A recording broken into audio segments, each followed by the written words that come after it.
இந்த புஸ்தகத்திலிருந்து சில காரியங்களை உங்களுக்கு நான் விளக்கி சொல்லி அதன் பிறகு நாம் ஜெபம் செய்ய போகிறோம். இன்றைக்கு நாம் தியானத்திற்கென்று பரிசுத்த லூக்கா எழுதின சுவிசேஷம் 7ஆம் அதிகாரம் 16வது வசனம்.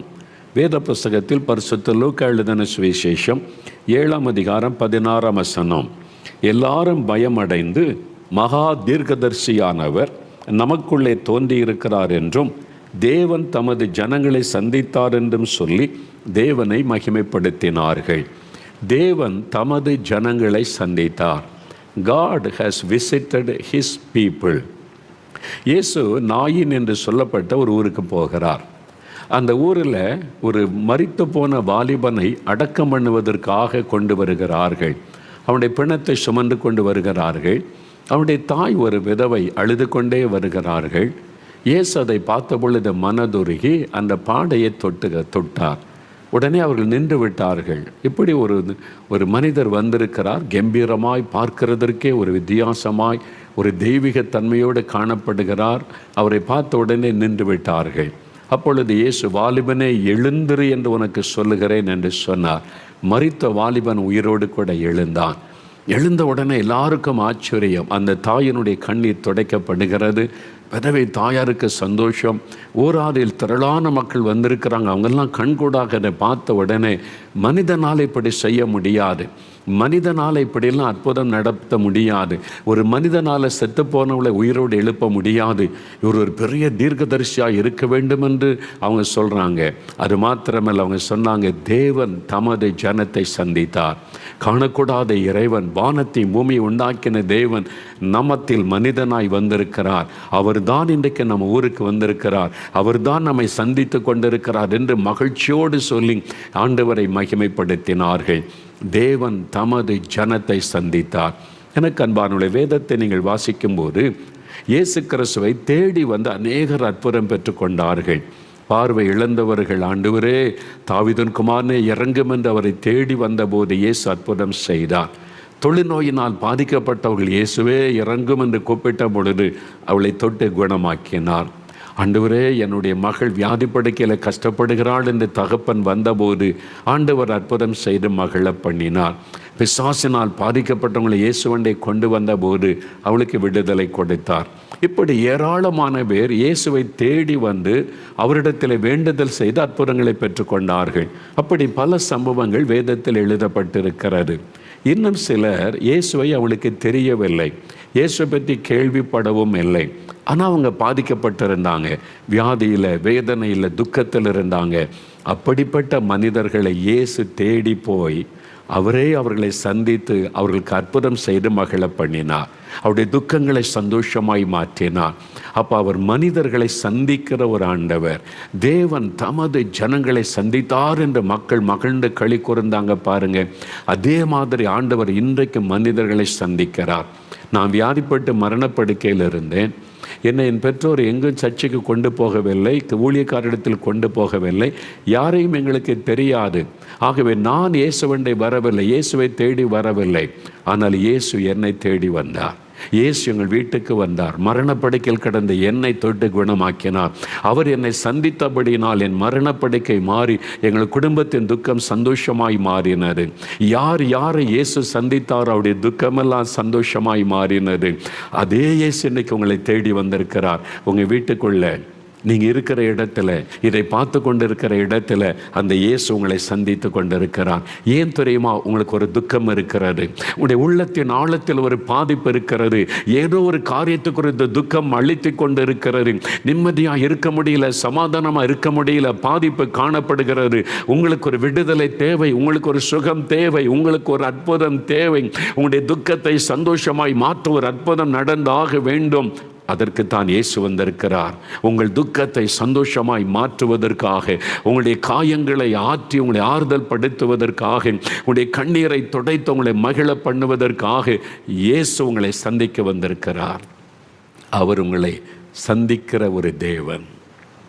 எனக்கு அன்பானவர்களே, இயேசு இந்த உலகத்தில் உலாவின நாட்களில் அவராக போய் சந்தித்து அற்புதம் செய்த பல சம்பவங்கள் வேதத்தில் எழுதப்பட்டிருக்கிறது. அதில் ஒரு 3 காரியத்தை நான் உங்களுக்கு முன்பாக வைத்து நாம் தியானித்து ஜெபிக்க போகிறோம். ஆண்டவர் அவங்களை சந்தித்த போது அவளுக்கு என்ன நடந்தது?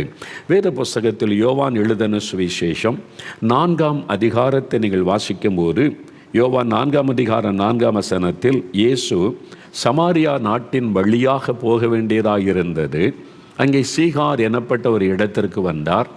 ஊருக்கு வெளியில் ஒரு கிணறு இருந்தது. அங்குதான் வந்து ஜனங்கள் தண்ணீர் எடுத்துக்கொண்டு போவார்கள். அந்த சீகார் எனப்பட்ட இடத்தில் ஊருக்கு வெளியில் அந்த கிணற்றின் அருகே உட்கார்ந்தார். எதற்காக இயேசு அங்கே போக வேண்டும்? இயேசு ஒரு நோக்கமில்லாதபடி எங்கும் சென்றது கிடையாது. அவர் ஒரு நோக்கத்தோடு ஒருவரை சந்திப்பதற்கு, ஒருவருடைய வாழ்க்கையில் அற்புதம் செய்வதற்கு தான் இயேசு கடந்து போனார். அதே மாதிரி தான் இன்றைக்கு உங்கள் வீட்டுக்கு வந்திருக்கிறார், உங்களோடு பேசி கொண்டிருக்கிறார், உங்களை சந்திக்க வந்திருக்கிறார். அப்போ இந்த சமாரியாவில் உள்ள இந்த இடத்துக்கு இயேசு எதற்காக வந்தார்? ஒரு பெண்ணை சந்திப்பதற்காக இயேசு வந்தார். அந்த பெண்ணினுடைய வாழ்க்கையில் சமாதானம் இல்லை, நிம்மதி இல்லை, அவருடைய உள்ளத்தில் மெய்யான ஒரு சந்தோஷம் இல்லை. அவள் சந்தோஷத்தை தேடிக்கொண்டிருந்த ஒரு பெண், ஒரு நிம்மதியை தேடிக்கொண்டிருந்த ஒரு பெண். அதனால தான் ஜீவ தண்ணீரை குறித்து இயேசு பேசின பொழுது, இந்த தண்ணீர், அந்த ஜீவ தண்ணீர் எனக்கு கிடைக்குமா என்று ஆவலோடு கேட்டது இந்த பகுதியில் எழுதப்பட்டிருக்கிறது. அந்த பெண்ணை சந்தித்து அவருடைய வாழ்க்கையில் ஒரு அற்புதம் செய்வதற்கு இயேசு அவளை சந்தித்தார். அதோடைய ஆண்டவர் அவளை சந்தித்த போது அவருடைய வாழ்க்கை பாவம் நிறைந்ததாக இருந்தது. கண்களின் இச்சையில, மாமிச இச்சையில மனம் போல வாழ்ந்தவள். வேதம் சொல்லுகிறது, அவளுக்கு 5 புருஷர்கள் இருந்தார்கள். அதாவது ஒரு கல்யாணம் பண்ணுவாள், கொஞ்ச நாள் வாழ்ந்து விட்டு இனி இவளோடு வாழ முடிய டைவர்ஸ், அடுத்த ஒரு மனுஷனோடு வாழுவாள். இப்படி 5 பேரோடு வாழ்ந்து எல்லாரையும் புறம்பே தள்ளிவிட்டு இப்பொழுது ஒரு இல்லீகலாக, ஒரு ஒழுக்கமற்ற நிலைமையில் ஒரு மனிதனோடு வாழுகிறாள். இதுதான் அவருடைய வாழ்க்கை. இப்போ அவனுடைய வாழ்க்கையில் இப்பொழுது 5 பேரோடு வாழ்ந்து முடிச்சுட்டு இப்பொழுது ஒரு தவறான உறவிலே வாழ்ந்து கொண்டிருக்கிறாள். ஆனால் அவளை இயேசு நேசித்து அவளை சந்திக்க போனார். எதற்காக? ஆண்டவர் அவருடைய பாவத்தை வெறுத்தார். ஆனால் அந்த பாவியாயிருந்த பெண்ணை நேசித்து அவருடைய வாழ்க்கையில் ஒரு விடுதலை கொடுக்கணும். அவள் சமாதானத்தை தேடுகிறாள், ஒரு மகிழ்ச்சியை தேடுகிறாள். ஆகவே தான் புருஷர்களை மாற்றிக்கொண்டே இருக்கிறாள். கண்கள் இச்சித்தபடி வாழுகிறாள், மாமிசம் இச்சித்தபடி வாழுகிறாள். உலக சிற்றின்பத்தில் சமாதானத்தை தேடி தேடி ஏமாற்றம் அடைந்த ஒரு பெண். அதனால் அவளுக்கு ஒரு மெய்யான சமாதானத்தை கொடுக்க, அந்த பாவத்தில் இந்த விடுதலை கொடுக்க, ஒரு பரிசுத்தமுள்ள வாழ்க்கை கொடுக்க இயேசு அவளை சந்தித்தார். ஆண்டவர் அவளை சந்தித்த பிறகு அவளுக்குள்ள பாவ உணர்வு, மெய்யாகவே நான் ஒரு அசுத்தத்தில் வாழ்கிற பெண், அவளுடைய வாழ்க்கை தலைகளாய் மாறினது. அவள் சந்தோஷமாய் மகிழ்ச்சியோடு கூட இயேசு கிறிஸ்துவின் மூலமாக இந்த மெய்யான சமாதானத்தை பெற்று மாற்றப்பட்ட ஒரு வாழ்க்கையை அவள் பெற்றுக்கொண்டாள். அப்போ இயேசு பாவியான ஒரு பெண்ணை சந்தித்த போது பாவத்தினால் உண்டான துக்கம் நீங்கி ஒரு மெய்யான சமாதானம், சந்தோஷம், மகிழ்ச்சி அவள் பெற்றுக்கொண்டாள். எனக்கு அன்பானவர்களே, இன்றைக்கு உங்களுடைய வாழ்க்கையில் கண்களின் இச்சை, மாமிசத்தின் இச்சை, மதுபானம், போதை வஸ்துகள், பலவிதமான உலக சிற்றம்பங்களிலே சமாதானத்தை தேடி, சந்தோஷத்தை தேடி, இங்கே போன சந்தோஷம், இங்கே போன சந்தோஷம், ஃப்ரெண்ட்ஸோடு இப்படி நடந்து கொண்டால் சந்தோஷம், இவங்க மூலமாக சந்தோஷம் என்று தேடி தேடி தேடி ஏமாற்றம் அடைந்து ஒன்று மாற்றி ஒன்று, ஒரு பாவத்தை விட்டு அடுத்த பாவம், ஒரு பாவத்தை விட்டு அடுத்த பாவம் தேடி தேடி சமாதானத்தை இழந்து, நிம்மதியை இழந்து, அந்த பாவத்தினால் உண்டான மனசாட்சியிலே பாதிக்கப்பட்ட நிலைமையில் நிம்மதி இல்லாமல் இருக்கிறீங்க. இயேசு உங்களை தேடி வந்திருக்கிறார். உங்களுடைய வாழ்க்கையிலே பாவத்தில் இருந்து விடுதலை கொடுக்க, மெய்யான சமாதானத்தை கொடுக்க. பாவம் பயங்கரமானது பிரியமானவர்களே.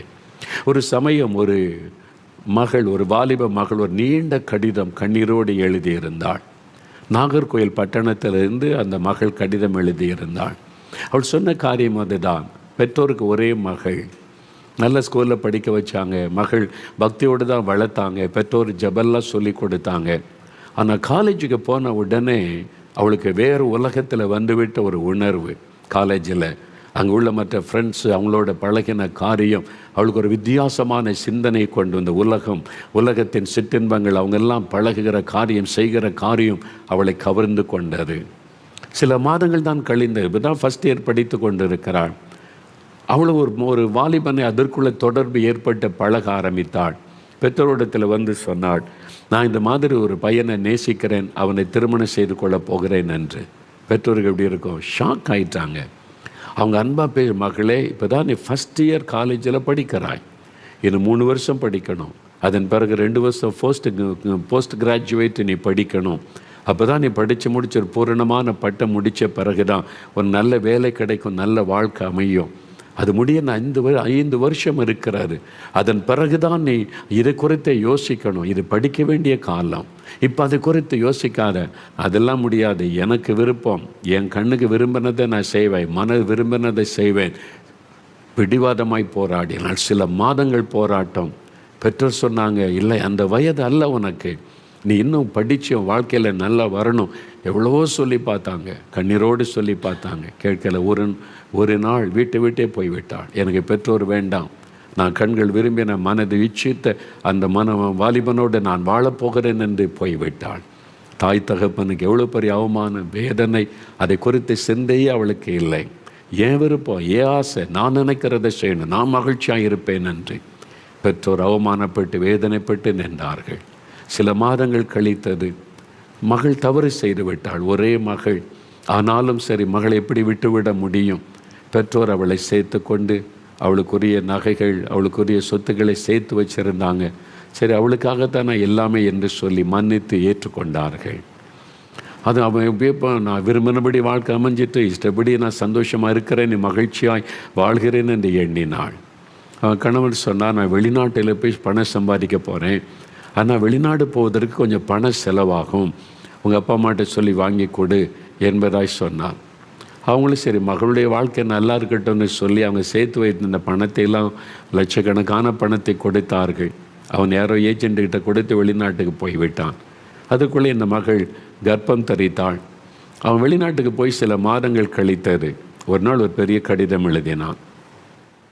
அவளுக்கு ஒரு பெரிய கடிதம் எழுது, நாங்கள் வெளிநாடு எனக்கு நல்ல வேலை கிடச்சிட்டு நல்லா நான் செட்டில் ஆகிட்டேன், இனிமேல் என் வாழ்க்கையை நான் பார்த்து கொள்ளுகிறேன், எனக்கு இனி சம்பந்தம் இல்லை, உன் வாழ்க்கையை நீ பார்த்துக்கொள் அப்படின்னு கடிதம் எழுதி முடித்து விட்டான். எப்படி இருக்கும்? கர்ப்பத்திலே அவனுடைய குழந்தை வளருகிறது. வெளிநாட்டில் போய் இருந்து கொண்டு என் வாழ்க்கையை நான் பார்த்து கொள்கிறேன், உன் வாழ்க்கையை நீ பார்த்துக்கொள். அவ்வளோது. அதன் பிறகு தொடர்பே இல்லை. என்ன செய்வதுன்னு தெரியல. அந்த மகள் அப்போ தான் ஒரு பெரிய கடிதம் கண்ணீரோடு எழுதியிருந்தாள்.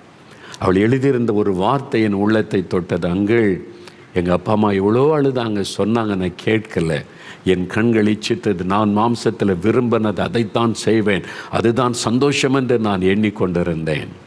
நான் எல்லாம் எனக்கு நல்லா நடக்குது, எல்லாம் சந்தோஷம் ஆயிட்டேன்னு நினைத்தேன்.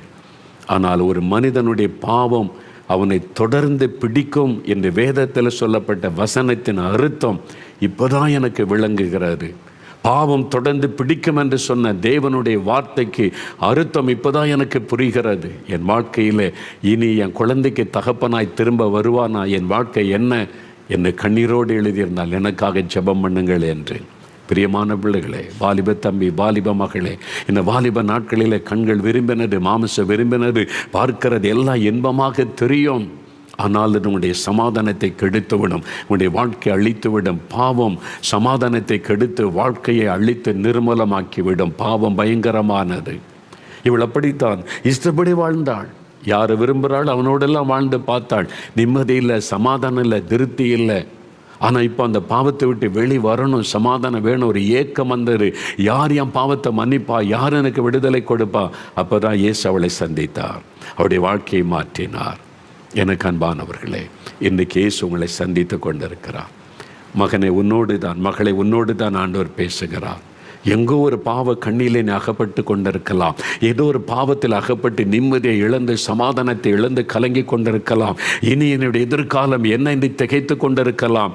இயேசு உன்னை நேசிக்கிறபடியால் அந்த பாவத்திலிருந்து உன்னை விடுதலையாக்க ஒரு புதிய வாழ்க்கை கொடுக்க இன்றைக்கு உன்னை சந்தித்து கொண்டிருக்கிறார். தென் அமெரிக்காவில் ஒரு நாடு இருக்கிற, குவாட்டமாலா என்கிற ஒரு நாடு இருக்கிறார். அமெரிக்காவில் T.L. ஆஸ்பான் என்கிற ஒரு ஊழியக்காரர் இருந்தார். இயேசுவை பற்றி அறிவிக்கிற நல்ல ஒரு ஊழியக்காரர் இருந்தார். அவர் கூட்டம் நடத்தினால் திரள் கூட்ட மக்கள் இயேசுவை பற்றி அறிந்து கொள்ள அவருடைய வசனத்தை கேட்க கூடி வருவார்கள். இந்த குவாட்டமாலா என்கிற இடத்துல போய் அவர் கூட்டம் நடத்தும் போது அந்த பட்டணத்தில் ஒரு மனிதர் இருந்தான். அவன் பேர் ரிகோர்டா என்பது. அவனுக்கு மனைவி பிள்ளைகள்லாம் இருந்தாங்க. இவன் வேலைக்கு போக மாட்டான், சம்பாதிக்க மாட்டான். ஆனால் பிக் பாக்கெட் அடிப்பது, அடுத்தவங்க பையில் இருப்பது திருடுவது. திருடு தான் அவனுடைய தொழில்.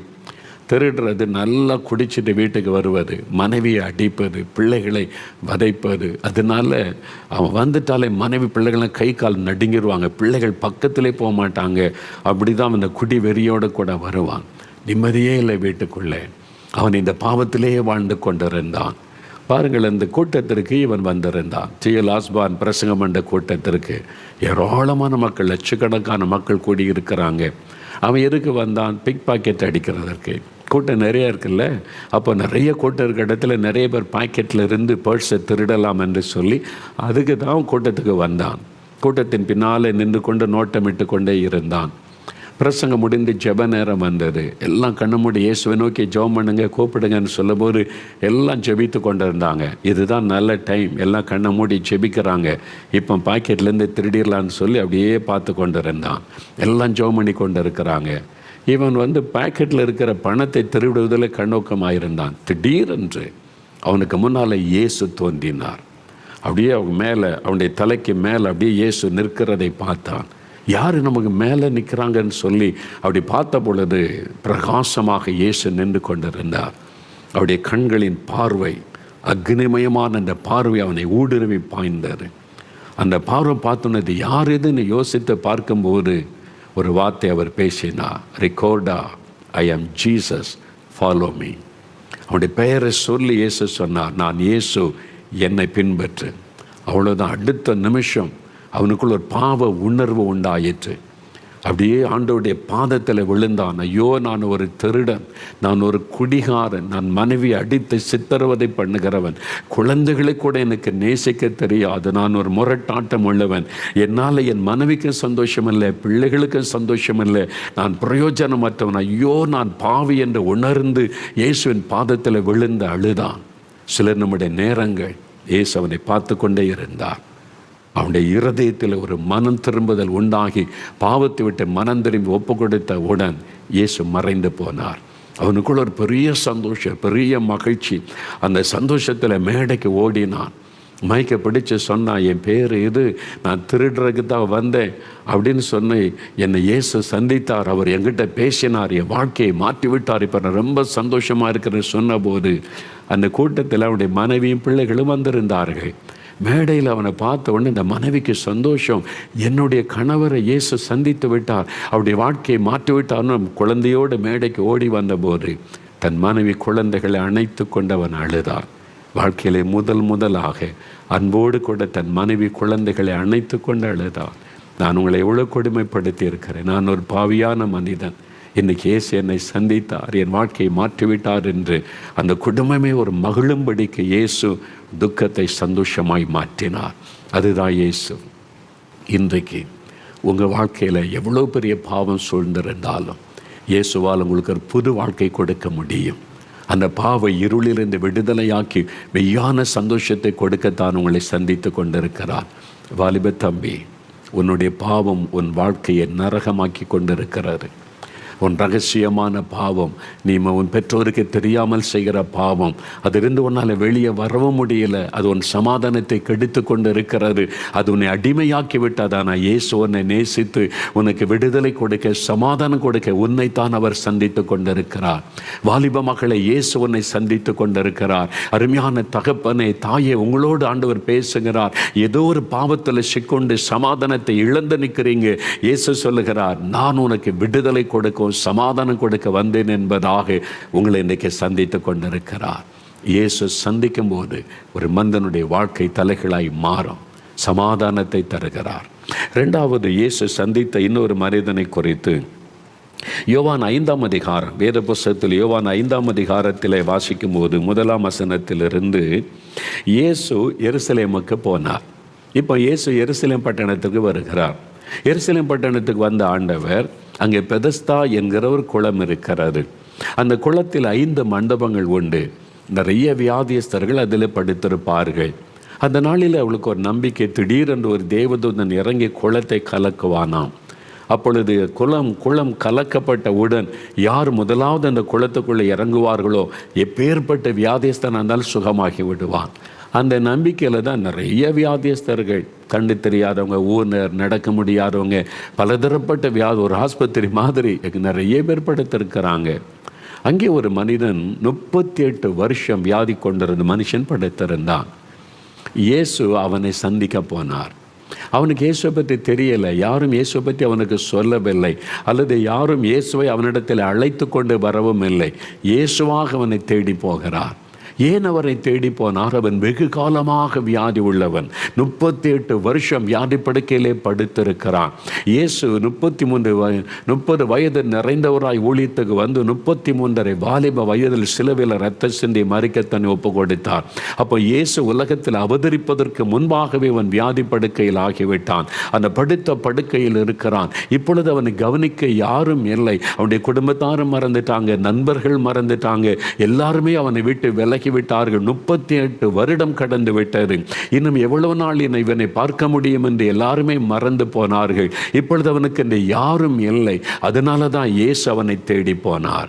அவன் சொல்லுகிறான், எனக்கு ஒருவரும் இல்லை, எனக்கு உதவி செய்ய ஒருவரும் இல்லை என்று இயேசு கிட்ட சொல்லுகிறான். இன்றைக்கு நீங்கள் அப்படிப்பட்ட நிலைமையில் இருக்கலாம். எல்லாராலும் ஒதுக்கப்பட்டு விட்டேன், எல்லாராலும் புறக்கணிக்கப்பட்டு விட்டேன், எல்லாராலும் கைவிடப்பட்டு விட்டேன், இப்பொழுது என்னை நேசிக்க யாரும் இல்லை, அன்பு காட்ட யாரும் இல்லை, உதவி செய்ய யாரும் இல்லை, தனிமையாய் அழுகிறேன், தனிமையாய் படுத்திருக்கிறேன், தனிமையாய் வேதனைப்படுகிறேன், எங்கள் குடும்பமே தனிமைப்படுத்தப்பட்டு விட்டது, என்ன செய்வதென்று தெரியவில்லை என்று கலங்கி நிற்கிறீர்களா? உங்களை தேடி இயேசு வந்திருக்கிறார். அவன் பக்கத்தில் இப்போ இயேசு நின்று அவனை பார்க்கிறார். வந்திருக்கிறவர் இயேசு அற்புதம் செய்கிறவர் என்று அவனுக்கு தெரியவில்லை. இயேசு அவனை பார்த்து கேட்கிறார், நீ சுகமாக வேண்டும் என்று விரும்புகிறாயா? ஆண்டவர் கேட்டார், நீ சுகமாக வேண்டும் என்று விரும்புகிறாயா? 38 வருஷம் வியாதி படுக்கையில் கஷ்டப்பட்டு கொண்டு இருக்கிற மனிதன் இப்போ ஆண்டவர் கேட்கிற, நீ சுகமாக வேண்டும் என்று விரும்புகிறாயா என்று உங்களை பார்த்து கேட்கிறார். என் மகனே, நீ சுகமாக வேண்டும் என்று விரும்புகிறாயா? என் மகளே, நீ சுகமாக வேண்டும் என்று விரும்புகிறாயா? நோயினால் பாதிக்கப்பட்டு பலவீனப்பட்டு மருத்துவம் கைவிட்ட நிலைமையில் இனி வாழ்நாள் முழுவதும் இந்த வியாதி வேதனை மாத்திரை மருந்து சாகுமறைக்கும் இதை தொடரணுமா? நீ மனம் சோர்ந்து போன நிலைமையில் இருக்கிறீங்களா? உங்களைத்தான் இன்றைக்கு இயேசு தேடி வந்திருக்கிறார். என் மகளே, நீ சுகமாக வேண்டும் என்று விரும்புகிறாயா? என் மகனே, நீ சுகமாக வேண்டும் என்று விரும்புகிறாயா? எனக்கு இந்த கேன்சர் வந்துவிட்டது, ஆஸ்துமா வந்துவிட்டது, ஆர்த்ரைட்டிஸ் வந்துவிட்டது, பக்கவாதம் வந்துவிட்டது, கிட்னி பாதிக்கப்பட்டு விட்டது, இனி லைஃப் முடிந்து விட்டது, அவ்வளவுதான், இனி லைஃப் லாங்கா இந்த மாதிரி தான் நான் வாழ்ந்து ஆகணும்ன்ற மனம் சோர்ந்து போயிருக்கிறீங்களா? படுக்கையில் இந்த மனிதன் இருக்கிறான், எழும்பி நடக்க முடியாமல் இருக்கிறான். அவனைத்தான் இயேசு சந்திக்கிறார். இன்றைக்கு உங்களைத்தான் அவர் சந்தித்து கொண்டிருக்கிறார். படுக்கையில் இருக்கிற உங்களை, மருத்துவத்தால் கைவிடப்பட்ட உங்களை, இனிமேல் அவ்வளவுதான் என்ற நிலைமைக்கு வந்திருக்கிற உங்களை சந்திக்கத்தான் இயேசு வந்திருக்கிறார். அவர் சொல்லுகிறார், நீ சுகமாக வேண்டும் என்று விரும்புகிறாயா? மகனே, மகளே, நீ சுகமாக வேண்டும் என்று விரும்புகிறாயா? உன் குழந்தை சுகமாக வேண்டும் என்று நீ விரும்புகிறாயா? உன் கணவர், உன் மனைவி, உன் பெற்றோர், உன் குடும்பத்தில் உள்ளவங்க சுகமாக வேண்டும் என்று நீ விரும்புகிறாயா? இயேசு அன்பாய் கேட்கிறார். எவ்வளவு கரிசனை உள்ள ஒரு தேவன். இப்படி யாருமே அவனை விசாரித்தது இல்லை, யாருமே வந்து அன்பா அவன்கிட்ட பேசினது இல்லை. அதனால் அவன் ஆச்சரியத்தோடு அவரை பார்க்கிறான். சொல்லுகிறான், ஆண்டவரே, நான் இந்த எனக்கு உதவி செய்வதற்கு யாரும் இல்லை, தண்ணீர் கலக்கப்படும் போது என்னை கொண்டு போய் விட யாருமே இல்லை. அந்த தன்னுடைய வேதனையை சொல்லுகிறான், கைவிடப்பட்ட நிலைமையை அவன் சொல்லுகிறான். அப்போ தான் இயேசு சொல்லுகிறார், எழுந்திரு, உன் படுக்கை எடுத்துக்கொண்ட நட. இயேசு அவனை பார்த்து, எழுந்திரு, உன் படுக்கை எடுத்து. இயேசுடைய ஒரு வார்த்தையில் ஒரு வல்லமை. இயேசு ஒரு வார்த்தை சொன்னால் அதில் அற்புதம் நடக்கும். அவர் கரத்தை நீட்டி தொட்டால் அதில் அற்புதம் நடக்கும்.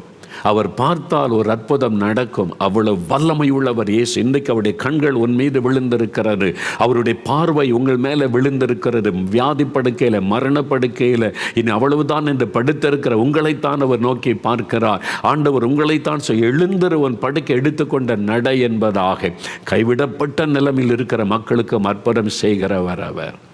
ஆம் பிரியமானவர்களே, வேலூர் பட்டணம் இருக்குல்ல, வேலூர் பட்டணம் அநேக ஆண்டுகளுக்கு முன்பாக அங்கே ஒரு பக்தி உள்ள ஒரு குடும்பத்தில் ஒரு வாலிப தம்பி இருந்தான். அவனுடைய தாயார் அவங்கெல்லாம் ரொம்ப பக்தியாக ஜெபம் பண்ணுவாங்க, வேதம் வாசிப்பாங்க. ஆனால் இவன் அப்படி கிடையாது. ஏதோ கடமைக்கு ஞாயிற்றுக்கிழமை சர்ச்சுக்கு போவான், அவ்வளோதான். ஆண்டவருக்கு அவனுக்கு எந்த நெருங்கி உறவும் கிடையாது.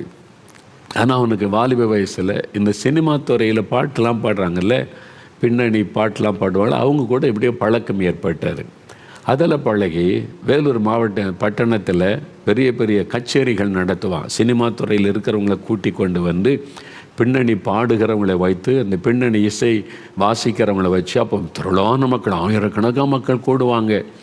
அதை அரேஞ்ச் பண்ணி நடத்துவது அவனுக்கு ரொம்ப இன்ட்ரெஸ்ட். அதனால் சினிமா துறையில் நிறைய பேருக்கு பழக்கம். நிறைய பேரோட அவங்கள கூப்பிட்டு வந்தால் ஜனங்கள்லாம் புகழ்கிறாங்கல்ல, வாலிப வயசில் உனக்கு இவரை தெரியுது அவரை தெரியுது, ஆமாம் எனக்கு ரொம்ப ஃப்ரெண்டு மாதிரி, நான் போய் பேசுனா உடனே கூப்பிடுவாங்க பேசுவேன் அப்படின்னு. அதில் அவனுக்கு ஒரு பெரிய சந்தோஷம், பெருமை. இவங்களை எனக்கு தெரியும், அந்த சினிமா துறை இந்த பாடகரை தெரியும், இசையமைப்பாளரை தெரியும். அது ஒரு பெரிய சந்தோஷம். வாலிபன் வயசு இல்லை, அப்படி தான் இருந்தான். அவருடைய தாய் சொன்னாங்க, மகனே இதெல்லாம் நிரந்தரம் இல்லைப்பா, ஆண்டவரை தேடு, ஆண்டவர் தான் நமக்கு நிரந்தரம். உன் எதிர்கால ஆசீர்வாதமாக இருக்குன்னா அது இயேசுவால் தான் முடியும்னு சொல்லி பார்த்தாங்க. அதெல்லாம் உங்களுக்கு தெரியாதம்மா, நான் தான் சர்ச்சைக்கு வரலை ஞாயிற்றுக்கிழமை, அவ்வளோதான் அப்படின்னு சொல்லி விடுவான். மற்றபடி இயேசுக்கு அவனுக்கு தொடர்பில்லை. ஒரு நாள் பாருங்கள், ஒரு கொடிய வியாதி அவனை தாக்கினார். கழுத்தில் கட்டி வந்தது, கழுத்தில் ஒரு லம்ப்ஸ் கட்டி வந்தது. ஆஸ்பத்திரியில் காமிச்சாங்க. சில மாதங்கள் ஆஸ்பத்திரியில் வச்சு பிரயாசப்பட்டாங்க, சுகமாகவில்லை. எலும்பு தோலும் ஆகிவிட்டான், பேசக்கூட பலன் இல்லாமல் ஆகிவிட்டான். டாக்டர் சொல்லிட்டாங்க, நாங்கள் மருத்துவத்தில் என்னென்ன செய்யணுமோ எல்லாம் செய்துட்டோம், இனிமேல் அவன் இதிலேருந்து சுகமாவதற்கு விடுக்கிற வழி தெரியலை. அதனால் எதுக்கு வீணாக பணத்தை செலவு பண்ணுறீங்க, வீட்டில் கொண்டு போய் வைத்து கொள்ளுங்க, எவ்வளோ நாள் உயிரோடு இருப்பான்னு கவனித்து கொள்ளுங்கன்னு சொல்லி கைவிடப்பட்ட நிலைமை. வீட்டில் கொண்டு வந்து ரூமில் படுக்க வச்சுருந்தாங்க. அந்த கட்டி நிமித்தம் பாதிக்கப்பட்டு அப்படியே ஒரு மரணம் நெருங்கி கொண்டு இருந்தது. அவனுடைய தாயார் அப்பப்போ அந்த படுக்கை பக்கத்தில் முழங்கால் படியிட்டு கண்ணீரோடு அழுது அழுது அழுது ஜெபம் செய்வாங்க. ஆண்டவரே என் மகனை மன்னித்து அவனை குணமாக்குங்க, அவனுக்கு ஒரு சுகம் கொடுங்கன்னு சொல்லி இந்த தாய் கண்ணீர் வடித்து மன்றாடுவாங்க. அவன் அதெல்லாம் பார்ப்பான். ஒரு நாள் சொன்ன தாயை அழைத்து, இனி நான் பிழைக்க மாட்டேன் அம்மா, நான் சாக போகிறேன், என்னுடைய கடைசி அந்த நாள் வந்து விட்டது. அவனுடைய சகோதரிகள் எல்லாம் திருமணமாகி பல ஊர்களில் இருக்கிறாங்க. எல்லாரையும் வர சொல்லுங்கள், நான் பார்க்கணும், எனக்கு ஆசையாக இருக்குது, நான் சாகிறதுக்குள்ளே அவங்கள பார்த்துட்றேன்னு சொன்னான். தாயாருக்கு ரொம்ப துக்கம். ஆனாலும் வர வைச்சாங்க. அவங்கெல்லாம் வந்து பார்த்தாங்க, எல்லோரும் அழுதாங்க, ஜெபம் பண்ணாங்க அவனுக்காக. அப்போ கடைசி ஆசையை முடிஞ்சிட்டு நீ சாக போகிறேன் என்ற நிலைமையில் ஒரு நாள் தனியாக அந்த ரூமில் படுத்திருக்கும் பொழுது தன்னுடைய வாழ்க்கையை நினைத்து பார்த்தான். எவ்வளோ பேர் என்னை பெருமையாக பேசுனாங்க, ஒரு சினிமா துறையில் அவர் தெரியுது இவர் தெரியுதுன்னு பெருமையாக பேசுகிறாங்க. இப்போ சாக கிடக்கிற போது யாருமே வரல, யாருமே சந்திக்க வரல. அவ்வளோதான் மனுஷனுடைய வாழ்க்கை, அவ்வளோதான். அந்த சந்தோஷம் அதில் கொஞ்ச நாள், அவ்வளோதான். இப்போ தனிமை, மரணம் நெருங்கி கொண்டு இருக்கிறது. இந்த வியாதியின் கொடூரம் சரீரத்தை பாதிக்குது, நான் சாக போகிறேன் அப்படியே நினைக்கும்போது திடீரென்று அந்த அறைக்குள்ளே பிரகாசமான ஒரு வெளிச்சம். அவன் படுக்கையில் படுத்திருக்கிறான், எழும்பக்கூட முடியாதபடி அந்த வெளிச்சத்துக்கு நடுவில் இயேசு வந்து நின்றார்.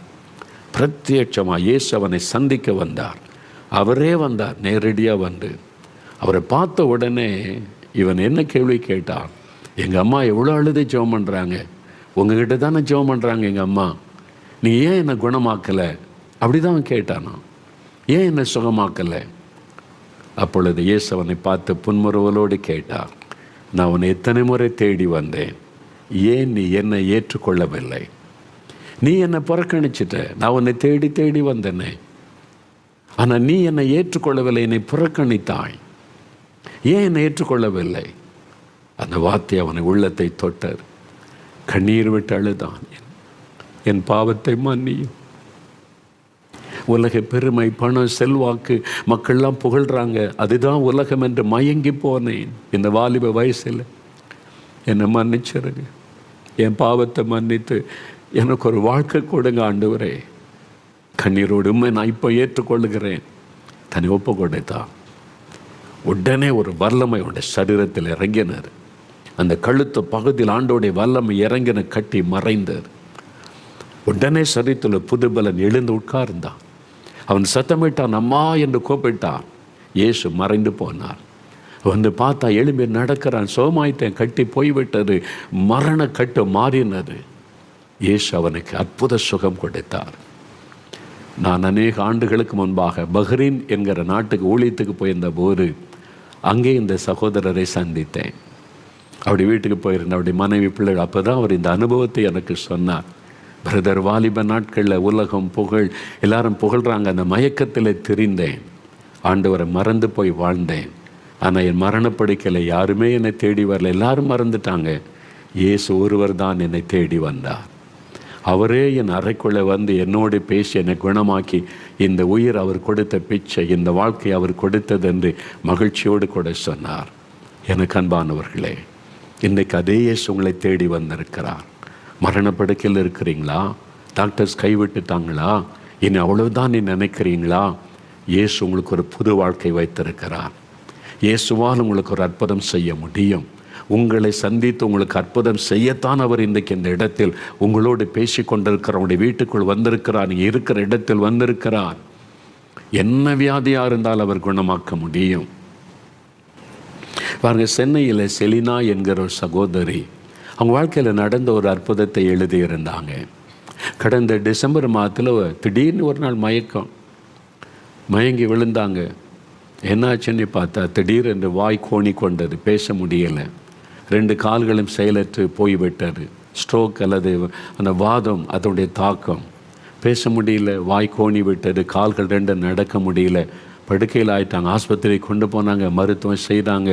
சில நாட்கள் ஆஸ்பத்திரியில் வச்சு என்னென்னோ ட்ரீட்மெண்ட் உண்டு, எல்லாம் கொடுத்து பார்த்தாங்க. கடைசியில் அவங்க சொன்னாங்க, இது இந்த மருந்துக்கெல்லாம் சுகமாகாது, அவ்வளோதான், எங்களால் என்ன முடியுமோ எல்லாம் செய்து பார்த்துட்டோம். இது நீங்கள் ஃபிசியோதெரப்பி பண்ணி கொஞ்சமாக நீங்கள் ரிவைவ் ஆகலாம், அவ்வளோதான், அல்லது நீங்கள் கடைசி வரைக்கும் இப்படி தான் அப்படின்ற மாதிரி அனுப்பிட்டாங்க. இப்போ ஃபிசியோதெரப்பி தான் பண்ண. வீட்டில் வந்து கால் 2 செயலற்று போனது, படுத்த படுக்கையில் இருக்கிற, வாய் பேச முடியாது. சாப்பிட்றது கூட யாராவது ஊட்டுனா அந்த ஊட்டின சாப்பாட்டை கூட விழுங்க முடியாதான், சாப்பிட முடியாது. எவ்வளோ ஒரு வேதனை இல்லை, எவ்வளோ ஒரு கஷ்டம். ஒரு நோய், ஒரு வியாதி வரும்போது எவ்வளோ பெரிய பாதிப்பு இல்லை. அந்த வியாதியின் வேதனை, தலைவலியும் காய்ச்சலும் தனக்கு வந்தால் தான் தெரியும்னு சொல்லுவாங்க. நான் வியாதி படுக்கையில் பல மாதங்கள் கஷ்டப்பட்டேன். சாப்பிட முடியாது, தூங்க முடியாது, தண்ணி குடிக்க முடியாது. ராத்திரி வந்த ஏன் இரவு வருகிறதுன்னு இருக்கும். ராத்திரி எல்லாம் தூக்கம் வராது. எப்போ விடியும் காத்திருப்பா. விடிஞ்ச பிறகு ஏன் பகல் வருகிறது என்று இருக்கும். இரவும் பகலும் வேதனை. நான் என்னுடைய வாலிப வயசில் இந்த மரண படுக்கையில் பட்ட கஷ்டம், என் குடும்பமே தத்தளித்து, என் தாயார், எனக்கு ஒரு ஞாபகம் இருக்கிறது. டாக்டர் சொன்ன 1 மணி நேரத்துக்கு ஒரு முறை இந்த மாத்திரை கொடுக்கணும், 24 ஹவர்ஸும். அப்போ எவ்வளோ மாத்திரை நான் சாப்பிட்ருப்பேன் பாருங்கள். ராத்திரி தூங்கணும். எங்கள் அம்மா எல்லாரும் வச்சு 1 மணி நேரத்துக்கு ஒரு முறை எழும்பி மாத்திரை கொடுத்து அப்புறம் தூங்குவாங்க. 1 ஹவர் முழுமையாக தூங்க முடியாது. அவ்வளவு குடும்பமே கலங்கினார். மரணப்படுக்கை. அப்படி தான் நீங்கள் கலங்கி கொண்டிருக்கலாம், கைவிடப்பட்ட நிலைமையில். பாருங்கள், இந்த சகோதரி வீட்டில் இருந்தாங்க, கலங்கி கொண்டு இருந்தாங்க. இதே மாதிரி டிவி நிகழ்ச்சியை குடும்பமாக பார்த்து கொண்டு இருந்தாங்க. பார்த்து கொண்டு இருக்கும் பொழுது விசுவாசம் வந்தது. இயேசுவால் குணமாக்க முடியும், மருத்துவம் கைவிட்டு இருந்தாலும் இயேசுவால் குணமாக்க முடியும், நடக்க செய்ய முடியும் என்று குடும்பமே ஜெபம் பண்ணாங்க. அந்த குடும்பத்தில் எல்லாரும் சேர்ந்து ஆண்டவரே அற்புதம் செய்யுங்கன்னு ஜெபிச்சாங்க. ஒரு நாள் இந்த ஜெப நேரத்தில் வியாதி படுக்கையில் நடக்க முடியாமல் படுத்திருக்கிற சகோதரி, இயேசு உங்களை குணமாக்குறார், எழும்பி நடங்க அப்படின்னு சொன்ன உடனே டக்குன்னு அந்த சகோதரி எழும்பினாங்க. நடக்க முடிந்தது, கால் செயல்பட ஆரம்பித்தது, நோயின் கட்டு அறுக்கப்பட்டது, நல்ல சுகம். எல்லாருடைய கண்களுக்கு முன்பாக வீட்டிலே நடந்தார். அவங்க மகிழ்ச்சியோடு அந்த சாட்சியை எழுதி தெரியப்படுத்தி இருந்தாங்க. எனக்கு அன்பானவர்களே, இன்னைக்கு உங்களுக்கும் அதே மாதிரி இயேசு உங்கள் வீட்டுக்குள்ளே வந்திருக்கிறார், உங்களை சந்திக்க வந்திருக்கிறார். கைவிடப்பட்ட நிலைமையில வேதனையில் படுத்திருக்கிற உங்களுக்கு ஒரு அற்புதம் செய்யத்தான் இயேசு வந்திருக்கிறார். அவர் தன் ஜனங்களை சந்திக்கிற ஒரு ஆண்டவர். உங்களை சந்திக்க வந்திருக்கிறார். அவர் சந்திச்சுட்டு அவங்களுடைய துக்கம் சந்தோஷமாய் மாறிவிடும், உங்களுடைய வியாதி படுக்கை மாறிவிடும். இன்றைக்கு ஒரு அற்புதத்தை அவர் உங்களுக்கு செய்வார். அப்போ இயேசு தம் ஜனங்களை சந்திக்கிற ஒரு ஆண்டவர். மக்களை சந்திப்பதற்கு தான் தேவன் மனிதனாக இந்த உலகத்தில் வந்து மனிதர்களுக்கு மத்தியிலே நன்மை செய்கிறவராய் உலாவி அற்புதங்களை செய்தார். அந்த இயேசு இன்றைக்கு மாறாதவர். எபிரேயர் 13:8 சொல்லுகிறது, இயேசு கிறிஸ்து நேற்றும் இன்றும் என்றும் மாறாதவர். அன்றைக்கு அற்புதம் செய்த இயேசு இன்றைக்கும் அற்புதம் செய்கிறவர். காரணம் என்ன தெரியுமா? இயேசு மரித்து மரணத்தை ஜெயித்து உயிரோடு எழுந்தபடியால் எந்தெந்தைக்கும் அவர் ஜீவித்திருக்கிறவர். அவருக்கு ஒரு பெயர் உண்டு, எந்தெந்தைக்கும் ஜீவித்திருக்கிற ஒரு ஆண்டவர். மரணத்தை ஜெயித்து உயிர்த்தெழுந்து இன்றைக்கு வரைக்கும் ஜீவிக்கிற ஒருவர் இயேசு கிறிஸ்து. அதனால தான் இந்த அற்புதம் நடக்கிறது. அதனால தான் அவங்க வீட்டுக்குள்ளே இப்பொழுது அவர் வந்திருக்கிறார். அவருடைய தொடுதலை உணர முடியும். அவர் கொடுக்கிற சமாதானத்தை உணர முடியும். அவருடைய வல்லமை உங்களுக்குள் இறங்குவதை உணர முடியும். இப்பொழுது அவருடைய பிரசன்னம் உங்களுடைய வீட்டுக்குள் இறங்கி இருக்கிறது. அவருடைய வல்லமை உங்களை தொட்டு கொண்டு இருக்கிறது. இப்பொழுது அவருடைய பிரசன்னம் உங்களுக்குள்ள சரீரத்தில் ஒரு மாற்றத்தை கொடுக்கிறது. இயேசுவின் நாமத்தில் இன்றைக்கு உங்களுக்கு அற்புதம். மூன்றாவது, கடைசியாக இயேசு சந்தித்த இன்னொரு சம்பவத்தை குறித்து இந்த லூக்கா 7ஆம் அதிகாரம் 11ஆம் வசனத்தில் என்று வாசிக்கும்போது அதிலே நாம் வாசிக்கிறோம். இயேசு நாயின் என்று சொல்லப்பட்ட ஊருக்கு வருகிறார். நாயின் என்று சொல்லப்பட்ட அந்த ஊருக்கு வருகிறார். அந்த ஊருக்கு அவர் வரும்பொழுது முதல் முறை இயேசு அந்த ஊருக்கு வருகிறார் தன் சிஷ்யரோடு கூட. அந்த ஊரில் ஒரு விதவை தாய், அவளுக்கு ஒரே ஒரு வாலிப மகன். அவன் திடீரென்று மரித்து விட்டான். என்ன வியாதியோ என்ன பாதிப்போ அவன் மரணம் அடைந்து விட்டான். அந்த விதவை ஒரே மகன் மரிச்சிட்டான். யோசிச்சு பாருங்க எப்படி இருக்கும். தனக்கு இருந்த ஒரே ஒரு ஆதரவு அந்த வாலிப மகன் தானே. அந்த தாய் என்ன சொல்லியிருப்பாங்க? என் கணவரை இழந்துட்டேன், எனக்கு யாரும் இல்லை, என் மகன் இருக்கிறான், பார்த்து கொள்ளுவான், அந்த மகனுக்காக நான் வாழணும்னு கூட அவங்க வாழ்ந்திருப்பாங்க. இப்போ அந்த மகன் மரித்து விட்டான். அந்த தாய் அனாதையாக்கப்பட்டுட்டாங்க. அவருடைய உள்ளத்தில் எத்தனை கேள்வி எழும்பி இருக்கும். ஒரே மகனை நான் இழந்துட்டேன், நான் அனாதையாக்கப்பட்டு விட்டேன், இனிமேல் எனக்கு யார் இருக்கிறாங்க, ஏன் வாழ வேண்டும் என்று கூட அவங்க கண்ணீர் வடித்திருக்க கூடும். அழுது கொண்டே வர்றாங்க, கண்ணீர் வடித்து கொண்டே வர்றாங்க. அவங்க ஊரால், ஏன்னா ஒரு வாலிபன் மரிச்சு போனதுனால ஊரே அடக்க ஆராதனையில் அந்த அடக்கத்தில் கலந்து கொள்ள திரண்டு வந்து கொண்டு இருக்கிறாங்க. அவள் அழுது கொண்டே அந்த பாடைக்கு பின்னால் வருகிறாள். இயேசு அவளை பார்க்கிறார். அவங்களுக்கு யாருக்குமே இவர் இயேசு, இவர் தேவன் மனிதனாய் வந்திருக்கிறார் ஒன்று தெரியவில்லை. யாரோ ஒருத்தர் வந்திருக்கிறார், மகான் வந்திருக்கிறார் என்பதை போல பார்த்திருக்க கூடும். இயேசு இந்த பாடையை தொட்டார். எல்லாரும் நின்றாங்க. அந்த விதவை அழுது கொண்டு நிற்கிறதை பார்த்து முதலாவது அந்த தாயினிடத்தில் பேசினார். நீ அழாதே மகளே, நீ அழாதே, உமன் வீப் நாட், நீ கண்ணீர் வடிக்காது. அந்த விதவையனுடைய கண்ணீர் இயேசுடைய உள்ளத்தை அசைத்தது. நீ அழுதால் என்னால் தாங்கிக் கொள்ள முடியாது, என் மகளே நீ அழாதே. அவருடைய கண்ணீரை துடைப்பதற்கு இயேசு ஒரு அற்புதம் செய்ய தீர்மானித்தார். இந்த விதவையனுடைய கண்ணீரை துடைக்கணும், இவருடைய அழுகையை நாம் மாற்றணும். இல்லாவிட்டால் அவன் அனாதையாகி வாழ்நாள் முழுவதும் அழுது அழுது அழுது நாட்களை கழித்து கொண்டிருப்பாள். அதனால இயேசு ஒரு அற்புதம் செய்ய தீர்மானித்தார். அந்த மரித்து போன வாலிபனை எழுந்திரு என்பதாய் சொன்னார். உயிர் பெற்று எழும்பினான். தன் தாயினிடத்திலே அவனை ஒப்படைத்தார் என்று வேதம் சொல்லுகிறது. அந்த தாய்க்கு எப்படி இருந்திருக்கும்? பெரிய ஒரு சந்தோஷம். அவருடைய துக்கம் சந்தோஷமாய் மாறினது. கண்ணீர் களிப்பாய் மாறினது. இயேசு என் கண்ணீரை துடைத்து விட்டார், என் வேதனை மாற்றிவிட்டார். அல்லது வாழ்நாள் முழுவதும் நான் அழுது அழுது அழுத நாட்களை நான் போக்கி இருக்க வேண்டும். இயேசு என் துக்கத்தை மாற்றிவிட்டார் என்று மகிழ்ந்திருப்பாள். அந்த ஊரில் பெரிய சந்தோஷம். அப்போதான் அவங்க சொல்றாங்க, இது மனிதனால் செய்ய முடியாத காரியம். கடவுள் நம்மை சந்தித்து கொண்டிருக்கிறார். காணக்கூடாத இறைவன் மனிதனாக நம் மத்தியில் வந்திருக்கிறார் என்று சொல்லி தேவனை மகிமைப்படுத்தினார்கள் என்று வேதம் சொல்லுகிறாரு. அவர் நம்மை சந்தித்து கொண்டிருக்கிறார். இன்றைக்கு அந்த ஊர் இருக்கிறது. நாயின் என்கிற அதே பேரில் தான் இப்பவும் அந்த ஊர் இருக்கிறது. 2000 வருஷத்துக்கு முன்னால் இயேசு போய் அற்புதம் செய்த அந்த இடம் இருக்கிறது. நாங்கள் போயிருக்கிறேன், பல முறை போயிருக்கிறேன்.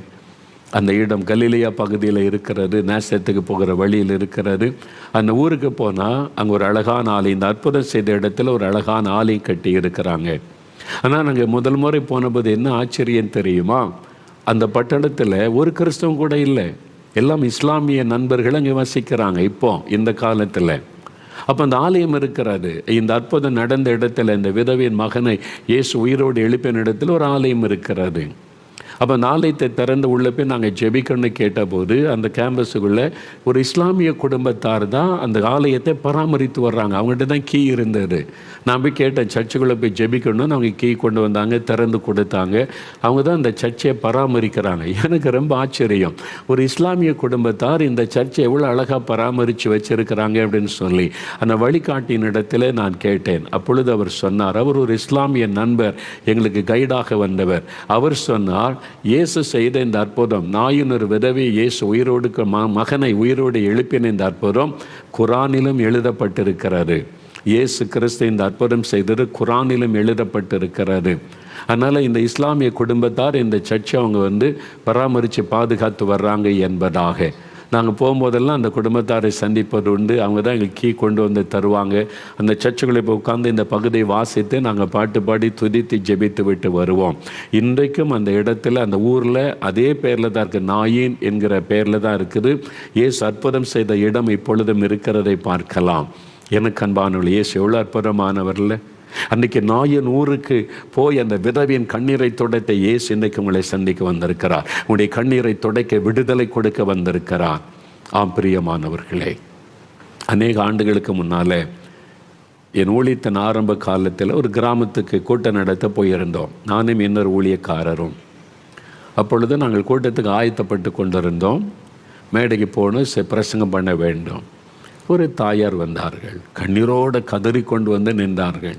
என்னமா விஷயம்னு விசாரித்த போது, எங்கள் வீட்டுக்கு உடனே ஜெபிக்க வாங்க, உடனே வாங்க, உடனே வாங்கன்னு அழுதார்கள். ஏம்மா அப்படி சொல்கிறீங்க? மீட்டிங் ஆரம்பிச்சுட்டு நாங்கள் போய் பிரசங்கம் பண்ணணும், இப்போ எப்படி வர முடியும்? கூட்டம் முடிச்சுட்டு வர்றோம், இல்லை நாளைக்கு காலையில் வர்றோன்னு சொன்னால், இல்லை நீங்கள் கூட்டம் முடிச்சுட்டு வந்தீங்கன்னா என் மகளுடைய பணத்தை தான் பார்க்கணும், என் மகள் மரணப்படுக்கையில் அவஸ்தைப்பட்டு கொண்டிருக்கிறா, உடனே வாங்க, உடனே வாங்கன்னு கண்ணில் கண்ணீரோடு அழுகிறாங்க. நான் விசாரித்தேன், யார் என்று விசாரித்த ஒரு விதவை தாய். அப்போ அவங்க வந்து நிற்கிறாங்க, என் மகள் மரண அவஸ்தையில் இருக்கிறான், நீங்கள் பிந்தினீங்கன்னா என் மகள் மரித்து போவாள் என்பதாக கதறாங்க. அப்போ என் கூட இன்னொரு ஊழியர் இருந்தார். அவர் சொன்னார், நீங்கள் போய் ஜெபிச்சுட்டு வாங்க, நான் முதலாவது ஒரு செய்தி கொடுக்குறேன், நீங்கள் போயிட்டு வந்துடலான்னு சொல்லி.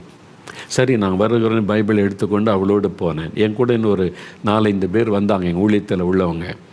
அவங்க தெருவெல்லாம் அழுது கொண்டே போகிறாங்க, வேகமாக ஓடுறாங்க. நாங்களும் முன்னால் வேகமாக நடந்து போகிறோம். கொஞ்சம் தூரம் கடந்து அவனுடைய வீட்டுக்கு வந்து சேர்ந்தோம். ஒரு ஏழை விதவை தாய். அந்த வீட்டுக்குள்ளே போன கூரை போட்ட, ஒரு ஓலை கூரை போட்ட வீடு, மேலே பார்த்தா வானம் தெரிகிறது. ஒரு ஏழை தாய். அங்கே ஒரு படுக்கையில் ஒரு வாலிப மகள், ஒரே மகள். அந்த விதவை தாயும் மகளும் தான் வசிக்கிறாங்க. அந்த தாய் அழுகிறாங்க, எனக்கு ஒரே மகள், அவளுக்காகத்தான் ஏதோ நான் வாழ்ந்து கொண்டு இருக்கிறேன், அவளுக்கு ஒன்று ஆச்சுன்னா நான் ஏன் இந்த உலகத்தில் வாழணும்னு அழுகிறாங்க கண்ணீர் விட்டு. நாங்கள் போய் நின்று அந்த படுக்கையை பார்க்குறோம். அந்த மகள் ஏற்கனவே மரித்து விட்ட மாதிரி தான் கிடக்கிறாள். பேச்சு மூச்சு இல்லை, கண்ணு திறக்கலை, உடல் அசைவு இல்லை, மரித்து போன பிணம் போல் அந்த வாலிப மகள் படுத்திருக்கிறாள். அந்த தாய் அழுகிறாங்க கண்ணீர் விட்டு. எனக்கு என்ன செய்கிறேன்னு தெரியல, ஏற்கனவே மரித்த மாதிரிலாம் இந்த மகள் இருக்கிறாள், எப்படி என்று சொல்லி எனக்கு என்ன ஜெபிக்கிறது, எப்படி ஜெபிக்கிறது தெரியலை. ஆனால் அந்த விதவையினுடைய கண்ணீர் என் உள்ளத்தை தொட்டார். அந்த படுக்கை நடைகளில் முழங்கால் படிட்டு அந்த விதவை தாயாரோடு சேர்ந்து கண்ணீர் வடித்தோம். அவ்வளவு, ஆண்டவரே இந்த விதவையினுடைய கண்ணீருக்கு இறங்கும். நாயுனர் விதவை கண்ணீர் வடித்த போது இரக்கம் செய்தீங்க, அழாதேன்னு சொல்லி அந்த வாலிப மகளை உயிரோடு எழுப்பி கொடுத்தீங்க. இந்த விதவை சகோதரி அழுகிறான். இந்த விதவை தாய்க்கு இறங்கும், கண்ணீர் வடித்தோம், அவங்களோட சேர்ந்து அழுதோம். அவ்வளவுதான். 5 நிமிடம், 10 நிமிஷம், 20 நிமிடம் அவங்களோட சேர்ந்து கண்ணீர் வடித்தோம். இந்த விதவையினுடைய கண்ணீருக்கு இறங்கும், இந்த விதவையுடைய கண்ணீருக்கு இறங்கும் ஆண்டவரே. இந்த கண்ணீரை நீங்கள் தான் துடைக்க முடியும். இந்த விதவையுடைய கண்ணீரை துடையும். கிட்டத்தட்ட 1/2 மணி நேரம் நாங்கள் அழுதிருப்போம். திடீரென்று அந்த மகள் கண் திறந்தாள், படுக்கையில் எழுந்து உட்கார்ந்தாள். அந்த தாய் பார்த்தாங்க, சந்தோஷமாக துதிச்ச உடனே கண்ணை திறந்து பார்த்தா அந்த மகள் படுக்கையில் எழுந்து உட்கார்ந்திருந்தாள். சுற்றுமுற்றும் பார்த்தாள். தாய் அடையாளம் கொண்டு அவள் பேச ஆரம்பித்தாள். அந்த தாய்க்கு அவ்வளோ சந்தோஷம். எங்கள் கண் முன்னால் தேவன் அந்த விதவினுடைய கண்ணீரை சந்தோஷமான கண்ணீராய், ஆனந்த கண்ணீராய் மாற்றினார். 2000 ஆண்டுகளுக்கு முன்பாக அற்புதம் செய்த இயேசு இன்றைக்கும் உயிரோடு கூட இருக்கிறார், மாறாதவராய் இருக்கிறார். அன்றைக்கு செய்த அற்புதத்தை இன்றைக்கும் செய்கிறார். நீங்கள் அழுது கொண்டிருக்கிறீங்களா? கண்ணீர் வடித்து கொண்டிருக்கிறீங்களா? என்ன பண்ணன்னு தெரியல, எங்கள் வீட்டில் இந்த துக்கம் சூழ்ந்திருக்கிறது, என்ன பண்ணுறதுன்னு தெரியல, அழுது கொண்டிருக்கிறீங்களா? நிந்தைக்கு நடுவில், அவமானத்துக்கு நடுவில், தேவைகளுக்கு நடுவில், வறுமைக்கு நடுவில் அழுது கொண்டிருக்கிறீங்களா? வாழ வழியிலேயே என்ன செய்கிறது, ஆபத்தான நிலையில் வேளையில் கண்ணீர் வடித்து கொண்டிருக்கிறீங்களா? இயேசு உங்களை பார்த்து சொல்லுகிறார், என் மகனே நீ அழாதே, என் மகளே நீ அழாதே, நான் உன்னை சந்திக்க வந்திருக்கிறேன், உன் கண்ணீரை துடைக்க வந்திருக்கிறேன், உன் துக்கத்தை மாற்ற வந்திருக்கிறேன். நீ அழுவதை என்னால் தாங்கிக் கொள்ள முடியாது. நாம் கண்ணீர் வடிக்கும் போது அவரால் அமைதியாக இருக்க முடியாது. நாம் கண்ணீர் வடிக்கும் பொழுது அவரால் பொறுமையாக இருக்க முடியாது. நம்முடைய கண்ணீர் அவரால் வேடிக்கை பார்க்க முடியாது. நம்முடைய கண்ணீர் அவருடைய உள்ளத்தை அசைக்கிறதா இருக்கிறது. அவர் மனது உருகினார். இந்த விதவியனுடைய கண்ணீரை பார்த்து, அவங்க கண்ணீரை பார்த்து மனதுருகுகிற ஒரு ஆண்டவர் இயேசு. மனிதர்களுக்காக கண்ணீர் வடிக்கிறவர் இயேசு. மாத்தாள் மரியாள் அழுத பொழுது இயேசு ஆவியில் கலங்கி கண்ணீர் விட்டார் என்று வேதம் சொல்லுகிறது. யோவான் 11ஆம் அதிகாரத்தில் வாசிக்கிறோம். மனிதர்களுக்காக கண்ணீர் வடித்த ஒரு ஆண்டவர் இயேசு கிறிஸ்து. அவருடைய துயரத்திலே பங்கு பெற்று அந்த துயரத்தை மாற்ற அற்புதம் செய்தவர் இயேசு இன்னைக்கு உங்கள் வீட்டில் வந்திருக்கிறார். உங்களை தனிப்பட்ட முறையில் சந்தித்து கொண்டிருக்கிறார். உன் வேதனையை மாற்ற நான் வந்திருக்கிறேன், உன் கண்ணீரை துடைக்க நான் வந்திருக்கிறேன் என்று இயேசு உங்களை தேடி வந்திருக்கிறார். தேவன் தமது ஜனங்களை சந்தித்தார். உங்களை சந்திக்கத்தான் அவர் வந்திருக்கிறார். எனக்கு அன்பானவர்களே, இன்றைக்கு ஒரு அற்புதம் செய்து உங்களை மகிழ பண்ண வந்திருக்கிறார். எப்படி அவரால் இப்படி அற்புதம் செய்ய முடியுது? இன்றைக்கும் அவரை நோக்கி ஜெபிக்கும் போது எப்படி அவரால் அற்புதம் செய்ய முடிகிறது தெரியுமா? 1 பேதுரு 2:24 வேத வசனம் சொல்லுகிறது, நம்முடைய பாவங்களை தன்மேலே ஏற்றுக்கொண்டு நமக்காக சிலுவையிலே தன்னை பலியாய் ஒப்பு கொடுத்து பாவத்திற்கு பரிகாரத்தை உண்டாக்கினார். அதனால் இயேசு பாவத்தை மன்னிக்கவும் பாவத்திலிருந்து விடுதலை கொடுக்கவும் வல்லவராயிருக்கிறார். மத்தேயு 8ஆம் அதிகாரம் 17ஆம் வசனத்தில் வேத வசனம் சொல்லுகிறது, இயேசு கிறிஸ்து நம்முடைய பலவீனங்களை ஏற்றுக்கொண்ட நம்முடைய நோய்களை சிலுவையிலே சுமந்தார். அவருடைய தழும்புகளால் குணமாகிறோம். நம்முடைய நோய்கள் பலவீனங்களை சிலுவையிலே சுமந்த நோய்க்கு ஒரு பரிகாரத்தை சிலுவையிலே அவர் உண்டாக்கினார். ஆகவே அவருடைய தழும்புள்ள கரத்தினால் தொட்டு நம்மை குணமாக்குகிறார். ஏசாயா 53ஆம் அதிகாரம் 4ஆம் வசனத்தில் வேதம் சொல்லுகிறது, இயேசு நம்முடைய பாடுகளை ஏற்றுக்கொண்டு நம்முடைய துக்கங்களை சிலுவையிலே சுமந்தார். உங்களுடைய பாடுகள், துக்கங்கள், அவமானங்கள், நிந்தைகள், கவலை, கண்ணீர், நெருக்கங்கள் எல்லாவற்றையும் அவர் சிலுவையிலே சுமந்து நமக்கு ஒரு பரிகாரத்தை உண்டாக்கினார். அதனால இயேசுவே கூப்பிடும் போது உடனே அவர் அற்புதம் செய்கிறார். உங்களுக்காக சிலுவை சுமந்தபடியால், உங்களுக்காக சிலுவையிலே தன்னை நொறுக்க ஒப்பு கொடுத்தபடியால், உங்களுக்காக சிலுவையிலே மறிக்க தன்னை அர்ப்பணித்து கொண்டபடியால், உங்களுக்காக சிலுவையிலே முள்முடியை ஏற்றுக்கொண்டு சாபங்களை சுமந்து முடித்தபடியால், உங்களுக்காக மரணத்தை ஜெயித்து உயிரோடு எழுந்தபடியால், நீங்க இயேசுவேன்னு கூப்பிட்ட உடனே ஒரு அற்புதத்தை செய்வார்.